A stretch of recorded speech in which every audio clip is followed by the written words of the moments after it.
পঞ্চম পরিচ্ছেদ। মণি, রামলাল, শ্যাম ডাক্তার, কাঁসারি পাড়ার ভক্তেরা।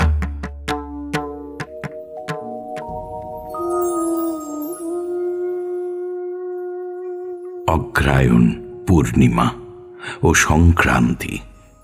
শুক্রবার 14 ডিসেম্বর 1883 খ্রিস্টাব্দ। বেলা প্রায় 9টা হইবে। ঠাকুর শ্রীরামকৃষ্ণ তাহার ঘরের দ্বারের কাছে দক্ষিণ পূর্ব বারান্দায় দাঁড়াইয়া আছেন। রামলাল কাছে দাঁড়াইয়া আছেন। রাখাল লাটু নিকটে এদিকে ওদিকে ছিলেন। মণি আসিয়া ভূমিষ্ঠ হইয়া প্রণাম করিলেন। ঠাকুর বলছেন, এসেছ তাজ বেশ দিন। তিনি ঠাকুরের কাছে কিছুদিন থাকিবেন, সাধন করিবেন। ঠাকুর বলছেন, কিছু করলেই কেউ বলে দেবে এই এই। ঠাকুর বলিয়া দিয়াছেন, এখানে অতিথিশালার অন্ন তোমার রোজ খাওয়া উচিত নয়। সাধু কাঙালদের জন্য ও হয়েছে। তুমি তোমার রাঁধবার জন্য একটি লোক আনবে। তাই সঙ্গে একটি লোক এসেছে। তাহার কোথায় রান্না হইবে, তিনি দুধ খাইবেন। ঠাকুর রামলালকে গোয়ালার বন্দোবস্ত করিতে বলিলেন। শ্রীযুক্ত রামলাল অধ্যাত্ম রামায়ণ পড়িতেছেন ও ঠাকুর শুনিতেছেন। মণিও বসিয়া শুনিতেছেন।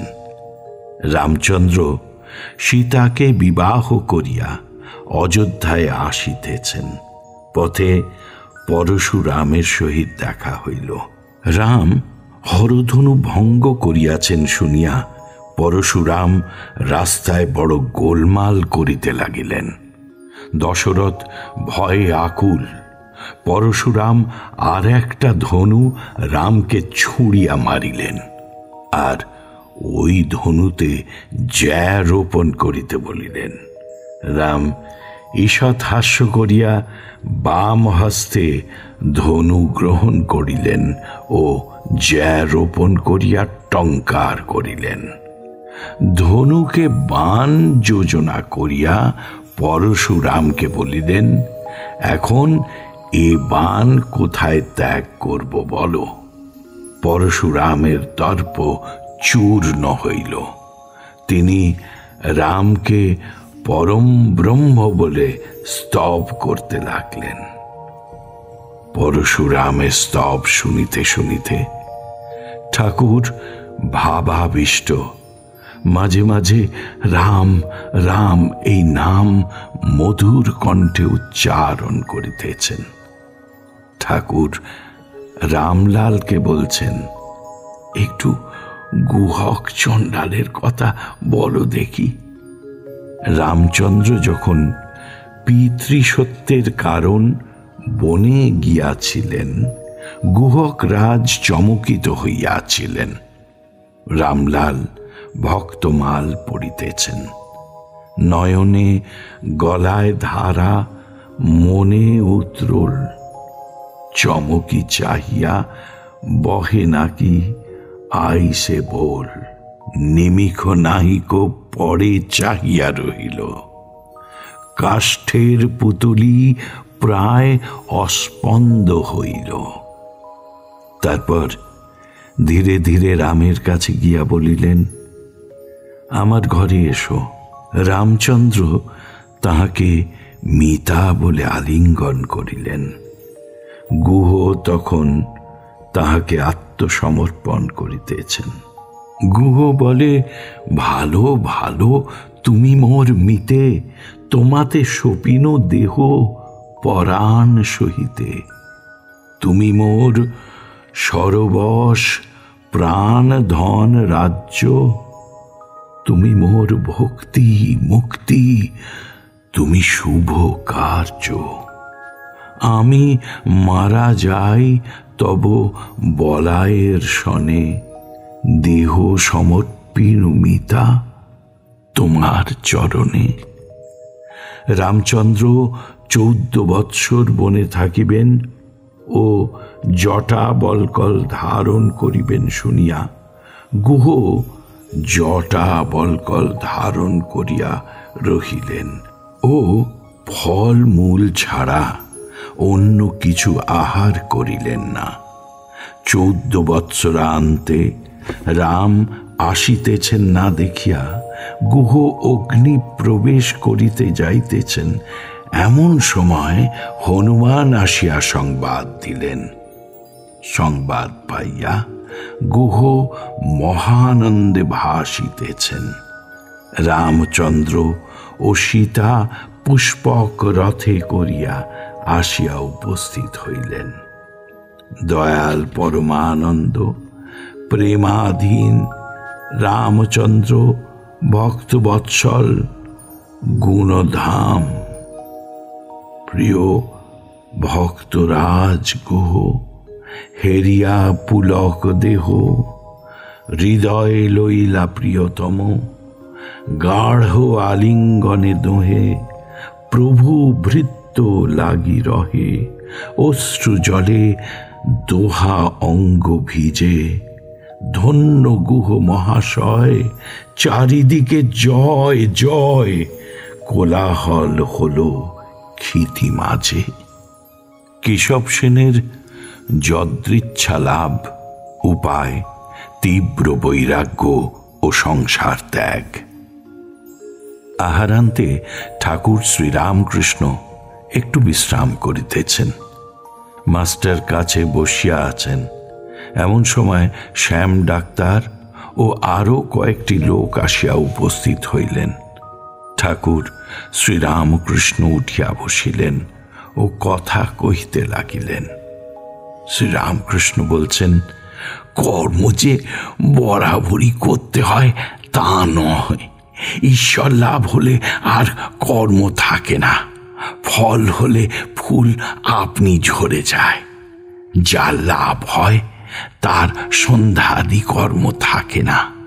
সন্ধ্যা গায়ত্রীতে লীন হয়, তখন গায়ত্রী জপলেই হয়, আর গায়ত্রী ওঙ্কারে লয় হয়, তখন গায়ত্রী বলতে হয় না, তখন শুধু ওং বললেই হয়। সন্ধ্যা আদি কর্ম কতদিন? যতদিন হরি নামে কি রাম নামে পুলক না হয় আর ধারা না পড়ে। টাকা কড়ির জন্য কি মোকদ্দমা জিত হবে বলে পূজাদি কর্ম ও সব ভালো নয়। একজন ভক্ত প্রশ্ন করছেন, টাকা কড়ির চেষ্টা তো সকলেই করছে দেখছি, কেশব সেন কেমন রাজার সঙ্গে মেয়ের বিয়ে দিলে? কেশবের কথা আলাদা।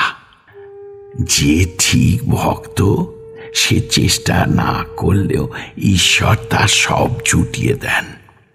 যে ঠিক রাজার বেটা সে মুসহারা পায়। উকিল ফকিলের কথা বলছি না, যারা কষ্ট করে, লোকের দাসত্ব করে, টাকা আনে। আমি বলছি ঠিক রাজার বেটা, যার কোনো কামনা নাই, সে টাকা করি চায় না, টাকা আপনি আসে। গীতায় আছে যদিচ্ছা লাভ। সৎ ব্রাহ্মণ যার কোনো কামনা নাই, সে হাঁড়ির বাড়ির সিদে নিতে পারে, যদিচ্ছা লাভ। সে চায় না, কিন্তু আপনি আসে। একজন ভক্ত বলছেন, আজ্ঞা সংসারে কিরকম করে থাকতে হবে? পাঁকাল মাছের মতো থাকবে। সংসার থেকে তপাতে গিয়ে নির্জনে ঈশ্বর চিন্তা মাঝে মাঝে করলে তাতে ভক্তি জন্মে, তখন নির্লিপ্ত হয়ে থাকতে পারবে। পাঁক আছে, পাঁকের ভিতর থাকতে হয়, তবু গায়ে পাঁক লাগে না। সে লোক অনাসক্ত হয়ে সংসারে থাকে। ঠাকুর দেখিতেছেন মণি বসিয়া এক মনে সমস্ত শুনিতেছেন।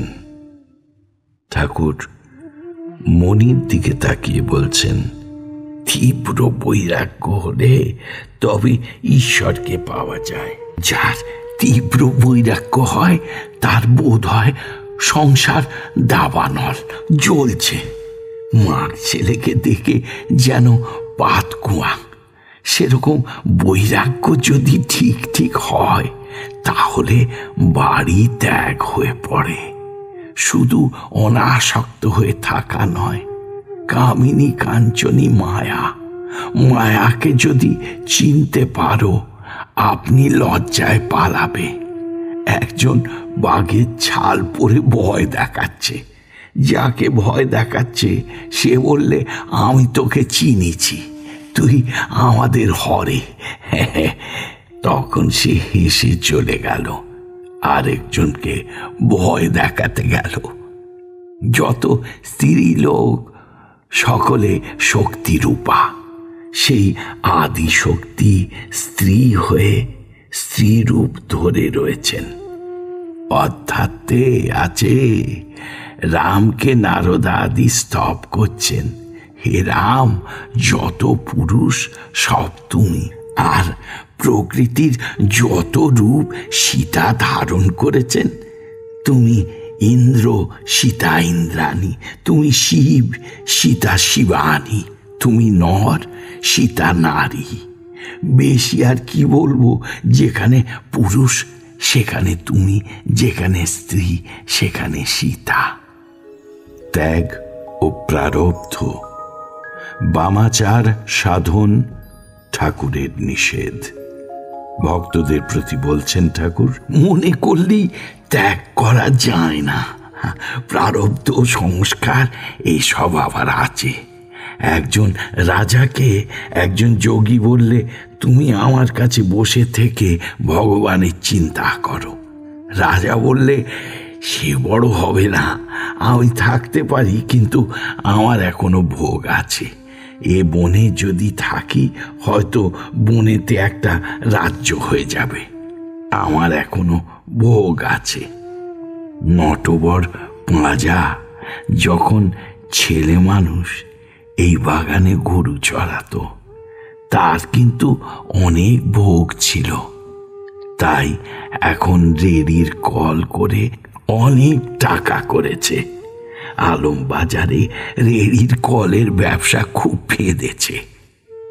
একমতে আছে মেয়ে মানুষ নিয়ে সাধন করা।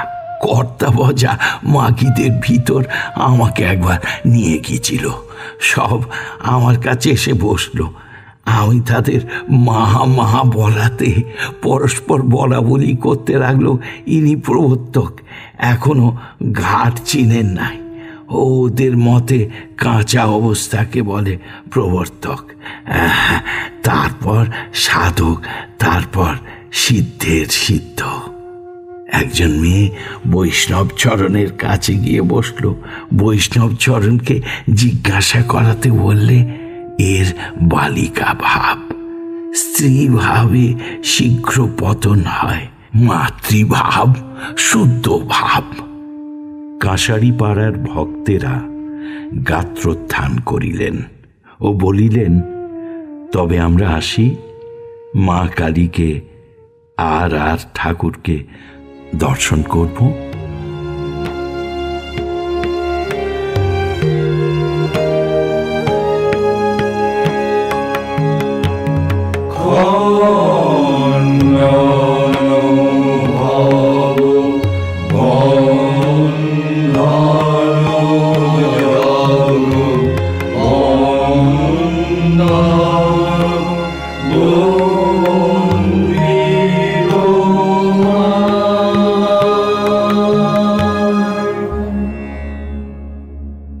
ঠাকুর ও মায়ের চরণে আপনাদের সবার মঙ্গল কামনা করি। লাইক করুন, শেয়ার করুন, অন্যকে দেখার সুযোগ করে দিয়ে পুণ্য লাভ করুন। আর সাবস্ক্রাইব করুন, বেল আইকন পুশ করুন, যাতে আমাদের পরের নিবেদনের খবরটি আপনার কাছে পৌঁছয় সবার আগে। অমৃত কথন এই অনুষ্ঠানের আঙ্গিনা থেকে আপনাদের সবার সুখ, শান্তি, সমৃদ্ধি কামনা করে বলি হরি ওম রামকৃষ্ণ।